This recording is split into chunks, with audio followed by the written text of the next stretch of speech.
שבחינוך אנו מוצאים באבות פרק ה' משנה כ"א בין 5 למקרא, בין 10 למשנה, בין 15 לגמרא. On a parlé de Binyan et de Zria. Zria, on en a parlé la dernière fois.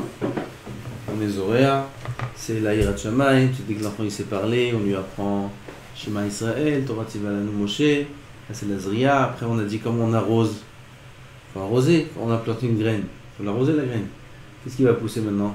Un arbre de Torah. Comment?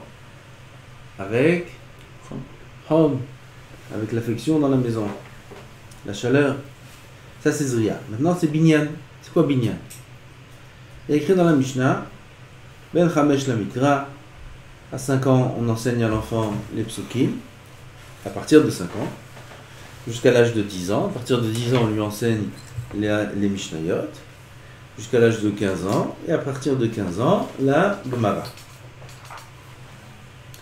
Car limdunu hazal sheyesh madrigot betahalich binyan haadam letalmid chacham. והחינוך למדרגות אלו צריך להיות מותאם להתפתחות הטבעית של הילד. זהו כלל גדול בחינוך. Déjà, Chazal ici nous disent, Chazal parle ici de Torah. Construction au niveau de la Torah, quelles sont les étapes de l'enseignement de l'enfant. Alors on nous dit à partir de tel âge c'est ça, à partir de tel âge c'est ça. Pourquoi ces catégories d'âge? Parce que l'enfant peut recevoir un enseignement que selon son niveau de croissance. Si on va commencer à enseigner à un enfant à 10 ans de la Gemara, alors on l'abîme.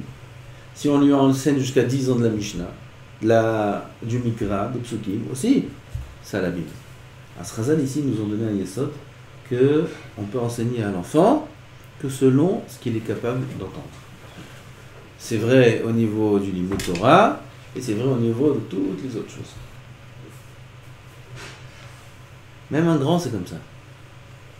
Quelqu'un de très grand dans la Vodat Hashem, quelqu'un de très grand Yirat Shamayim, il peut enseigner des choses qui sont à son niveau à lui, à des gens, au peuple, même à ses élèves. Il peut enseigner des choses qui sont son niveau à lui, où lui il se trouve. Ils vont exploser les élèves. C'est vadaï. Il ne peut pas non plus enseigner moins que le niveau des élèves. Alors il ne va pas les faire avancer. Et là-bas, il doit s'adapter au niveau des élèves. Pareil, le père, il doit s'adapter au niveau de l'enfant qu'il a en face de lui. Au niveau de son âge, au niveau de son caractère, au niveau de ses capacités. Tous les problèmes de Chinour, c'est parce que nous, on veut mettre des étiquettes sur l'enfant. On veut mettre une étiquette sadique, on veut mettre une étiquette gentil garçon, premier de la classe, etc., etc. Tableau d'honneur, mon tableau d'honneur. Il n'y a pas de tableau d'honneur au Canada. Tableau d'honneur Tableau d'honneur, on veut que ce soit... Ça, c'est les étiquettes. Nous, on veut un enfant, on a un moule, on veut le rentrer dans le moule. Oui, et si ça dépasse, alors on va comme ça pousser sur le côté, et il ne rentrera jamais dedans. Alors, qu'est-ce qu'on va faire? On va juste l'abîmer, c'est tout. On ne peut pas rentrer dans le moule. C'est pas son moule à lui. Il faut que tu cherches un moule dans le magasin qui lui convient. Ouais, s'il est un peu gros, s'il est un peu petit, s'il est grand. Et tu lui habilles dessus, sur lui. À la fin, ça donnera un bon gâteau. Maintenant, Kamina, quelle forme il a? Un gâteau, il peut avoir cette forme-là, il peut avoir cette forme-là, il peut avoir cette forme-là. Non, toi, tu veux cette forme. Tu veux cette forme. Tu veux que ton fils, ta fille, il ressemble à ça. C'est quoi ça? C'est le fils du voisin. C'est celui qui est assis à côté de lui à la synagogue. C'est celui qui est avec lui dans la classe. Ça, c'est l'exemple. Ça, c'est l'exemple, celui que tu as vu dans un livre ou dans un film, je sais quoi. Ça, c'est l'exemple, le prototype de l'enfant que les parents rêvent d'avoir. Mais il ne peut pas rentrer dans son monde. Il n'est pas conçu pour ça. Il n'est pas fabriqué pour ces choses-là. Nous, dans la Torah, on veut que le fils soit Tamid Chacham. On veut que le fils soit Tamid Chacham. On veut que ce soit un Yirat Shamayim. On veut que ce soit un Ben Torah. Mais il ne rentre pas dans le moule. Attends, il n'est pas incapable. Il a des difficultés et il n'arrive pas bien à lire et il ne comprend pas très bien. et son rab il t'appelle et tu dis oui ton fils 0, il comprend pas, et toi tu viens, il rentre pas dans le moule. Wow. C'est comment tu dis pas pourquoi tu sais, il comprend pas ce qu'on veut de lui. Il a du mal. Alors il va grandir avec l'image d'un cancre, il va grandir avec l'image d'un incapable, et il va devenir incapable. Il sera incapable de faire ce qu'il était capable de faire. Mais il ne pourra pas le faire. Parce que lui, il est persuadé qu'il est incapable. Alors ce qu'il était censé faire, on lui a empêché de le faire. Voilà. Et ça, c'est à cause de quoi? C'est parce que nous, on a voulu le rentrer dans un moule. Peu importe si c'est Torah ou si c'est... même dans le Chol, il y a ces erreurs-là. Peu importe dans quoi. Nous, on a voulu le rentrer dans un moule. Alors, Chazal, ici, il nous donne un secret. Ben Chamesh la Mikra, Ben Eser la Mishnah, Ben Chamesh Esrei la Gemara. Il y a un âge pour chaque chose. Tu ne peux pas former l'enfant plus que ce qu'il est capable de supporter. Alors, nous, on va parler ici de Torah. Oui, mais la règle s'applique dans tous les domaines. Kan imdunu Hazal, sheyesh madregot betahalich binyan ha'adam letalmid chacham. והחינוך למדרגות אלו צריך להיות מותאם להתפתחות הטבעית של הילד. Il doit être adapté à l'évolution naturelle de l'enfant. זהו כלל גדול בחינוך. C'est une règle, une grande règle dans le חינוך. C'est-à-dire c'est pas que dans la Torah, c'est dans tous les domaines, ça doit être adapté à l'enfant. אסור לדרוש מהילד דברים שמצד גילו והתפתחותו עדיין אינו מסוגל להבינם ולקיימם. אסור d'exiger d'un enfant des choses qui ne sont pas adaptées à son développement, à son âge. Il n'est pas capable de comprendre ça. Ou im'az bahem. Qu'est-ce que ça va entraîner comme résultat? Il va être dégoûté des valeurs qu'on essaie de lui inculquer en force. Il va être dégoûté de ça. Qu'est-ce qu'il va faire? Il va se sauver de ça chaque fois, tant qu'il peut. Bien sûr que les dégâts sont très très grands dans son développement spirituel. Parce qu'on abîme. Tout son monde spirituel, on l'abîme.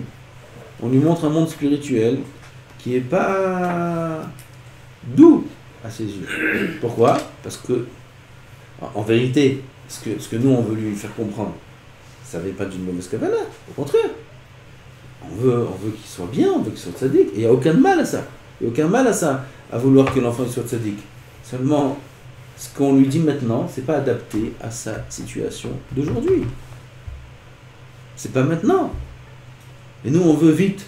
Dès qu'il l'enfant est petit, alors il faut qu'il soit ça, et ça, et ça, et ça, et ça, et ça. C'est bien, mais à sa manière. Avec les choses qu'il peut comprendre. Avec des bonbons, avec des caresses, avec des bisous, avec de la patience, etc., etc. Yeled.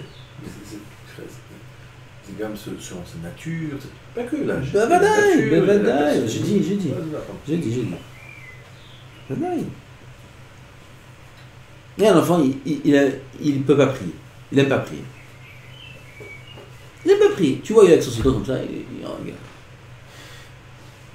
Il est là. Oui, il a 9 ans, 10 ans, 11 ans. 11 ans, c'est grave. Tu pries pas, même pas un mot. Le père, il est à côté de lui dans la synagogue, il est comme ça. Une fois, il y a un raf qui nous a raconté. Bon, c'est pas il claque, des claques devant tout le monde. Là, c'est extrême. On va même sans arriver à ça. Nous, allez. Après, en chemin, quand il rentre dans la synagogue, pourquoi tu pries pas? Pourquoi c'est? Il casse toute l'ambiance du Shabbat. Il casse tout le truc, c'est Shabbat. C'est Shabbat. L'enfant, il doit sentir qu'à la synagogue, c'était un kiff. Il n'y a pas un coup de pouce. Il n'y a pas un coup de pouce. Il ne faut pas montrer que tu...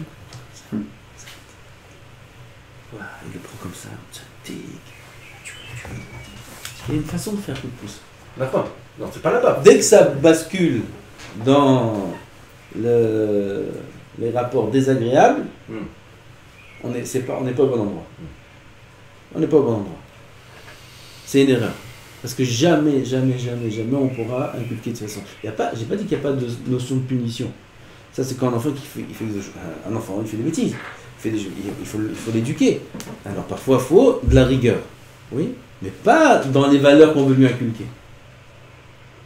On veut qu'il prie. Voilà, je dis l'exemple de la tefila. On veut qu'il prie. Oui. Il a ou pas envie, ou il n'est pas capable, ou il est dyslexique, je sais pas quoi, il y a un problème de dyslexique avec ça. Il y a des parents, ils remarquent ça que quand il a 18 ans déjà, musquin. Il a du mal à dire. Ou il y a des enfants, ils ont du mal à toucher les pages. Ils ont du mal avec ça. Les parents ne savent pas ça. Ils ne peuvent pas toucher, ils ne peuvent pas tourner les pages. Ça leur fait une très mauvaise sensation, le papier. Bien sûr, il y a ça. Ils ne peuvent pas toucher. Ou ils ont des problèmes de lecture, ou ils ont ci, ou ils ont ça. Lui, le père, il ne calcule rien. Moi, je vais en savoir. Inconsciemment. Il doit prier. Qu'est-ce que c'est? Il a 12 ans. L'année prochaine, la bar mitzvah. Dans 6 mois, la bar mitzvah. Il prie pas. Alors ça commence à tourner de manière désagréable. Vaut mieux qu'il prie pas. Même à 18 ans. Mais qu'il soit bien. Qu'il sente bien. Qu'il soit heureux. Qu'il soit épanoui. Que le Shabbat, c'était un plaisir. Dans notre génération, j'en parle même pas. Dans notre génération. Si avant encore on pouvait... Aujourd'hui, c'est fini. On parle même pas de dehors, c'est la grande douceur. Dehors, c'est le Gan Eden gratuit. Sans prier, sans étudier. C'est a priori le Gan Eden. Mais ça, c'est ce qu'ils voient. C'est les téléphones, c'est tout, c'est les avérotes, c'est l'argent facile, c'est tout ce que tu... C'est le Gan Eden dehors. Tu vois, dans la rue, c'est le Gan Eden. Alors, qu'est-ce qu'il a? Il a souffert des yeux Gain. Pourquoi tu veux qu'il souffre?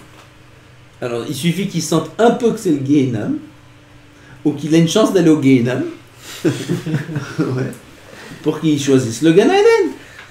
C'est quoi le Gan Eden? Il est là, à portée de main. Ah ben si, il se sent ici au Gan Eden. Parce qu'il n'est pas bête. Il se sent avec son père, avec sa mère, dans sa maison, il se sent au Gan Eden. Et c'est au Shabbat, c'est le Gan Eden. La maison, c'est le Gan Eden. L'ambiance, etc., il n'a pas besoin d'aller voir. Alors notre but, c'est de sentir, lui donner ce sentiment-là, que c'est bon, que c'est le Gan Eden, que c'est la meilleure chose qui existe, d'être à la synagogue. Alors, si on va commencer à pousser et appuyer trop fort, alors on va perdre ça.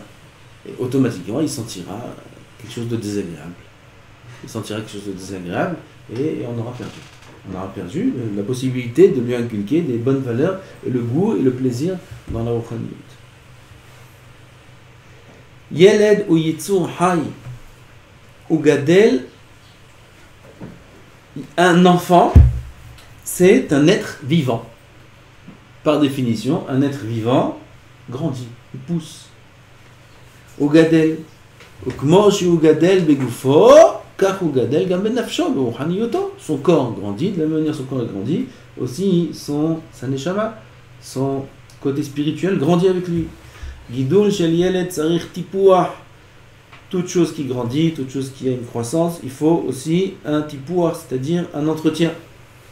Ukmo gidul shel etz o shel tevuah, exactement comme un arbre qui a Adam etz hasadeh. Comme un arbre, il faut entretenir, il faut lui mettre un bâton pour qu'il pousse droit, etc. et tout ce qu'il a besoin. אם רוצים שיצמח משהו מסוים, צריך לדייק ולזרוע בדיוק את הדבר שאותו רוצים, ואחר כך תזרע הצמח מעצמו, אחר כך הזרע, יצמח מעצמו ויהלך טבעי. מצד שני יש בניין. tout ça c'est la זריעה. de l'autre côté il y a le בניין. צריכים לבנות אדם. אי אפשר לסמוך על הצמיחה העצמית לבדה. Oui, c'est pas Zria, j'ai planté la graine, j'arrose avec de la chaleur, comme on a dit, et ça pousse tout seul. Non, il y a une construction. Il faut que ça pousse droit, comme on a dit, il faut que ça pousse de façon correcte. Imani bonne yeled, ou maknelo ma'alot, je construis l'enfant. Je lui inculque des valeurs. ואין אם מתייחס לכוח הצמיחה שלו, אזי כוח הצמיחה הולך ומתנוון, והילד נהיה רובוט. Alors il devient un robot. Il ne faut pas qu'il devienne un robot. On va un peu détailler. Mistama ose mashu amrulo. Un enfant, il fait ce qu'on lui dit. Si on lui dit gentiment, on lui dit correctement, là on est après que les messages ils passent bien, donc il fait ce qu'on lui dit, et tout va bien. Il vient à la synagogue, il rentre, il fait ci, il fait ça, tout va bien. Aval en bo hayut pnimit. Qu'est-ce que ça existe plus aujourd'hui. Presque. Une vie intérieure. À l'intérieur. Lui-même il devient un moteur, lui-même il devient un mandama.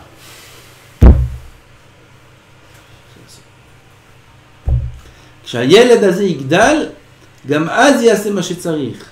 אבל יוזמה עצמית לא תהיה בו. Cet enfant-là, s'il est éduqué comme un robot, il grandira. Peut-être qu'on aura le moule, comme il faut. Voilà, on a la forme. Il sera un bon juif dans le sens où il fera toutes les actions qu'il faut faire, mais son intérieur est éteint. Vous comprenez? מפני שיוזמה עצמית באה מכוח הצמיחה, וכוח הצמיחה כבר מזמן התנוון ונרקב ונשאר אדם רובוט. Comment un homme il devient lui-même un moteur, comment il devient lui-même un mandama, je ne sais pas comment on va dire ça en français. Il devient lui-même quelqu'un qui va réfléchir, qui va se construire, qui va essayer de se parfaire, etc. etc. Conscient. C'est un... Il est conscient. Il est conscient de ce qu'il est. Conscient, on peut être conscient qu'on est un robot aussi.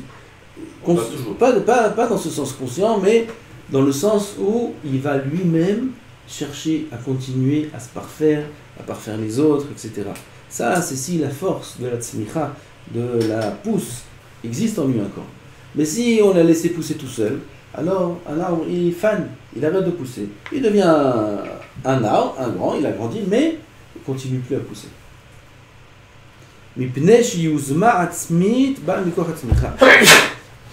Et on va finir avec quelques phrases qui est écrites ici. Im notnim la yeled litzmoch veligdol, mibli livnot oto yotze pere adam. Si on laisse l'enfant pousser, tout seul, on lui inculque les bonnes valeurs, et on le laisse pousser tout seul sans le construire, il sort pere adam. Pere adam, ça a été dit sur Ishmaël. Veouye pere adam. Pere adam, ça veut dire, en hébreu moderne, c'est un homme sauvage. Un homme sauvage, c'est comme une bête sauvage. C'est pas que c'est un sauvage, oui. Mais c'est un homme sauvage, ça veut dire il a grandi tout seul. Comme une bête sauvage, elle a grandi dans un chien sauvage, c'est pas comme un chien domestique. Mais vous lui avez donné la chaleur, vous lui avez donné l'eau. C'est pas tout seul ça. Oui, on l'a pas construit. C'est quoi la construction? Ah, c'est la suite. C'est la suite, c'est les prochains chiots. אם בונים את הילד מבלי להתייחס אל כוח התמיכה שבו, עושים ממנו רובוט. הצירוף של שני הדברים יחד. Il faut la combinaison de deux. כוח הצמיחה ומעשה הבניין. Lui donner la force de pousser, comme on a dit, la chaleur, etc., et qu'il se sente bien. Et d'un autre côté, le binyan. Ça veut dire que à 5 ans, Mikra, à 10 ans, Mishnah. Maintenant, le binyan, c'est les valeurs qu'on va lui inculquer selon ce qu'il est capable d'entendre et supporter, etc., etc. La combinaison des deux, של כוח עצמך ומעשה הבניין, זהו החינוך. זאת אומרת, צריכים לבנות ילד בהתייחסות אל צמיחתו, et tout ça, בעזרת השם, c'est ce qu'on verra dans la suite. Chez les Akhénaïs.